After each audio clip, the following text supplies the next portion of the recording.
moi je m'appelle Nicolas Olivier, j'ai 21 ans et je suis actuellement en deuxième année de sciences pour la santé, ou biomède pour ceux qui comprennent mieux ce langage-là.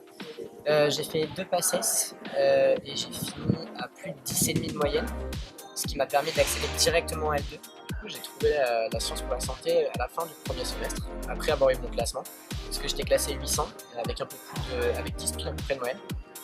Et du coup, vu que je pensais être trop loin pour médecine, j'ai préféré directement chercher comment me réorienter si jamais je l'avais pas.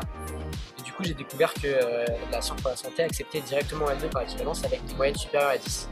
Donc ça m'a motivé pour continuer mon deuxième semestre et du coup à valider quand même un maximum, avec un maximum une bonne note pour qu'au final, justement, je puisse avoir accès à la L2, ce que j'ai eu. Du coup, la licence, elle se passe en 3 ans.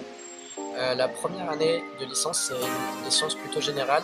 Je sais qu'il y a de la bio, de la chimie, de la physique, des maths et de l'anglais aussi dedans. Pour les PACES, c'est beaucoup de reprises de ce que vous avez vu en PACES, avec des plus apportés par les sciences, vu qu'on a plus de temps pour le faire. En L2, là où moi je suis, c'est vachement plus poussé. On fait un peu le même programme qu'en PACES, surtout au S3, mais ça reste vachement plus poussé dans le sens où on a biologie, physiologie, biochimie. Après en L2, on a aussi le choix entre physique et génétique. C'est 2 parcours différents et moi personnellement j'ai choisi génétique parce que ça m'intéressait beaucoup, c'est ma physique, j'en ai trop fait en PACES. C'est en 3e année, on a la possibilité de faire des sciences cognitives et beaucoup de matières de neurobio qui permettent elles d'après d'accéder à certains masters comme le Cog Master pour certains qui connaissent, c'est un master de neurosciences qui est à Paris Descartes.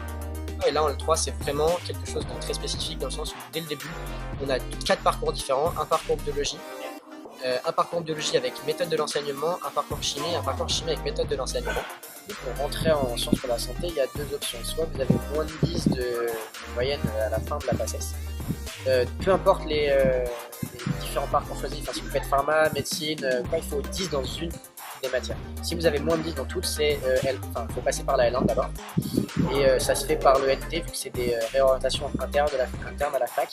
Il n'y a pas de dossier à rendre. Pour faire la L2, du coup, il faut avoir plus de 10 au moins dans une des filières que vous avez présentées au concours. Cette licence, moi, elle me permettra de faire un master de neurosciences.